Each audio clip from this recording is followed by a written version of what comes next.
Bonjour, dans cette vidéo, nous abordons la méthode de la réaction prépondérante dans les cas des réactions acide-base.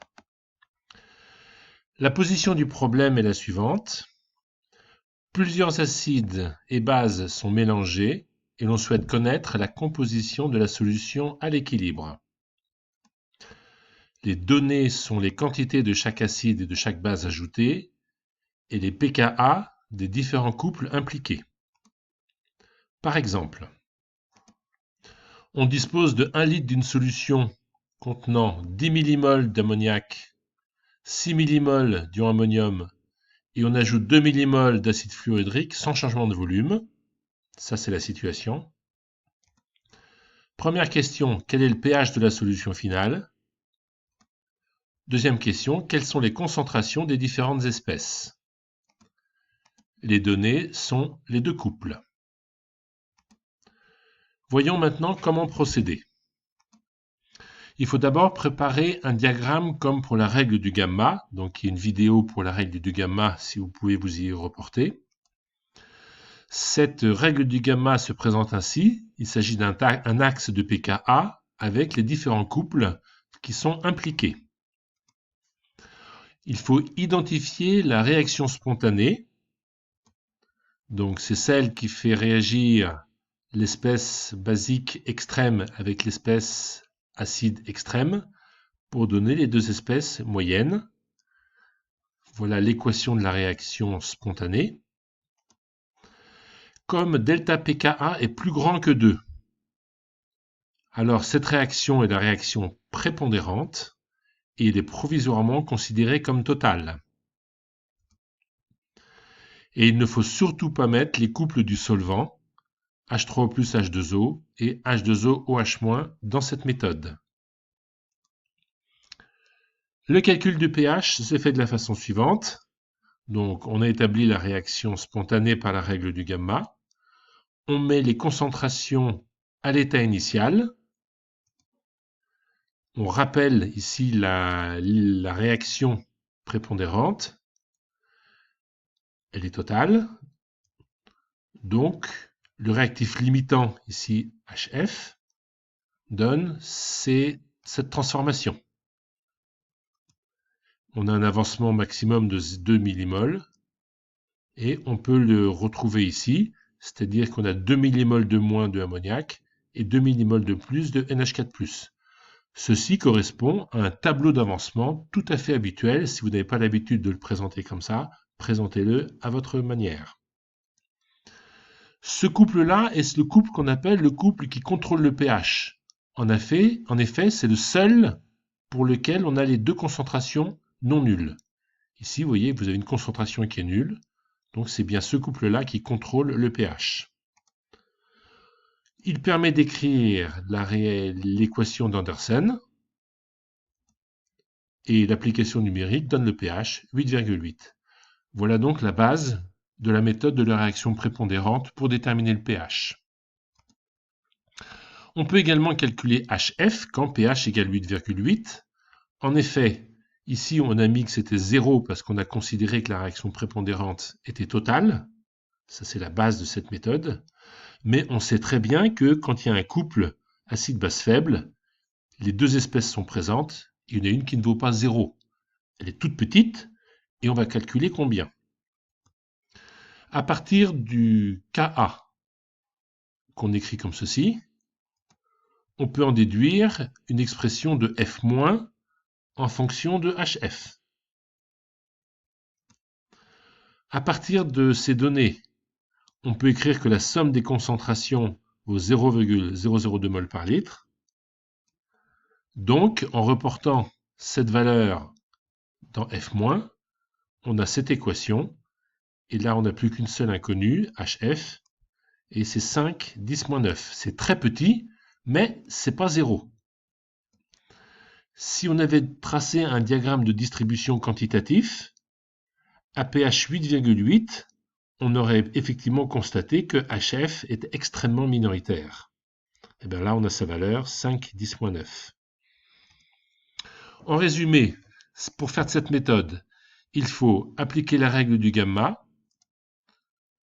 en déduire la réaction prépondérante, poser les concentrations initiales et les concentrations finales en supposant que la réaction prépondérante est provisoirement totale, puis en déduire en supposant qu'en fait elle n'est pas complètement totale, les concentrations manquantes. Nous allons voir un exemple plus compliqué.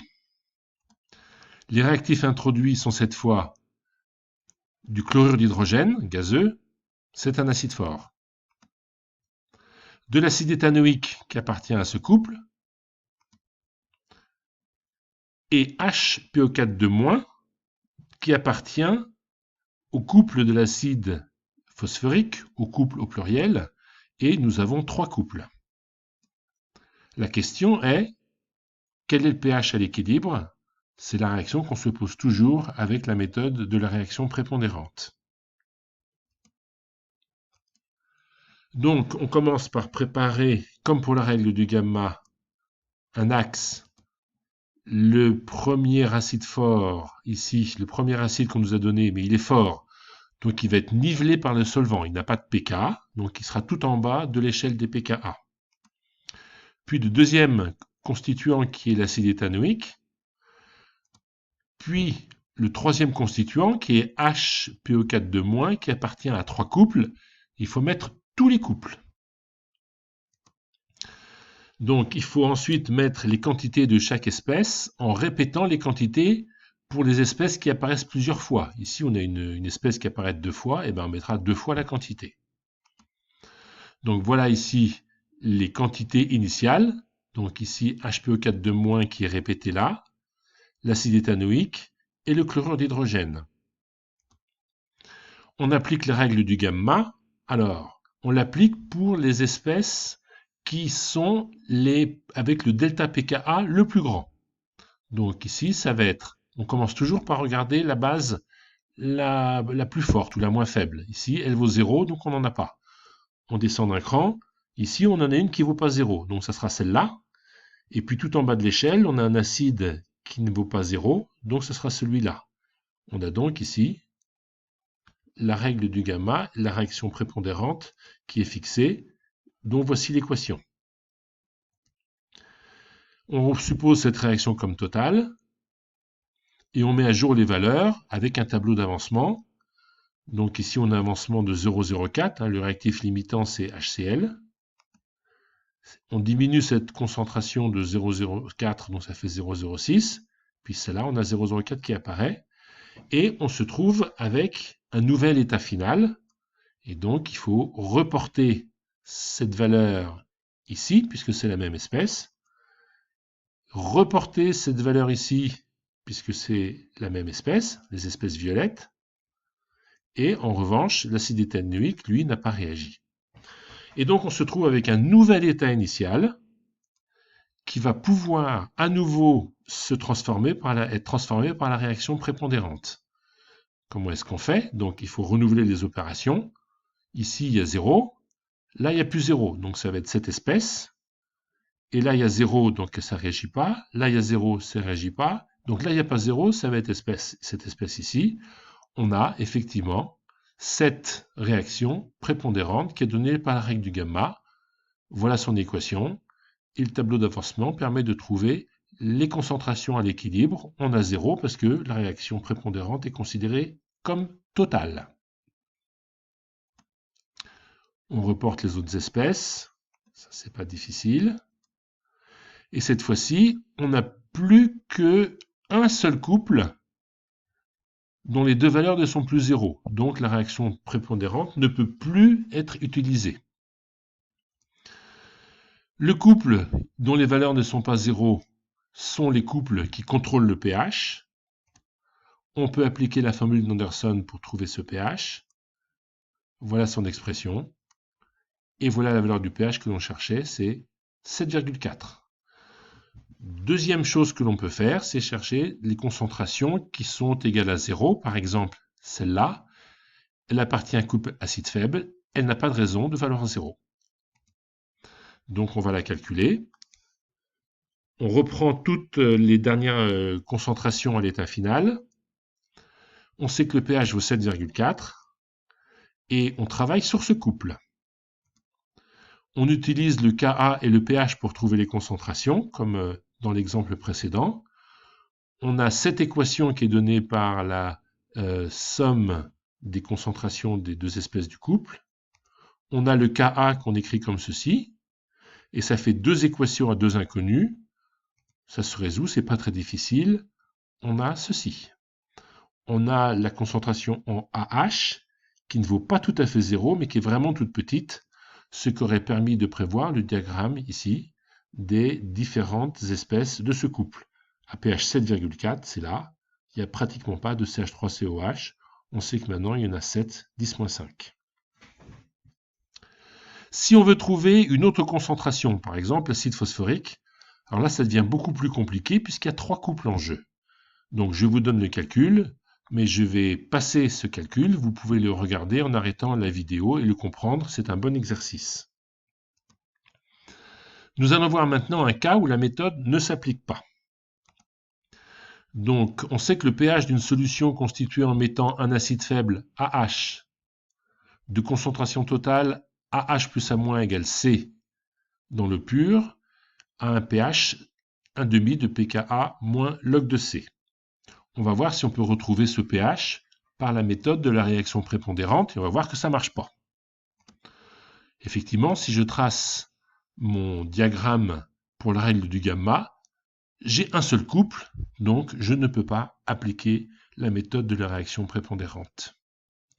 Alors certains disent oui, mais il y a les couples de l'eau, pourquoi vous ne les mettez pas? Eh bien, je ne les mets pas parce que dans la réaction prépondérante, c'est une méthode qui ne met pas les couples de l'eau. Ouais, mais si on les met quand même, qu'est-ce qui se passe? Eh bien, on va voir ce qui se passe.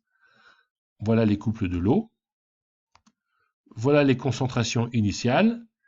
10-7 et 10-7 pour les couples extrêmes, OH- et H3O+, puisque c'est de l'eau pure. Donc la réaction prépondérante pourrait être cette réaction, 10-7, 10-7, mais ça, c'est pas possible parce que c'est le couple de l'eau, c'est le produit ionique de l'eau. Ça ne peut pas être pris en compte pour trouver cette relation. On dit, bon, on peut passer au couple suivant. Effectivement, on a ici C et ici 10-7.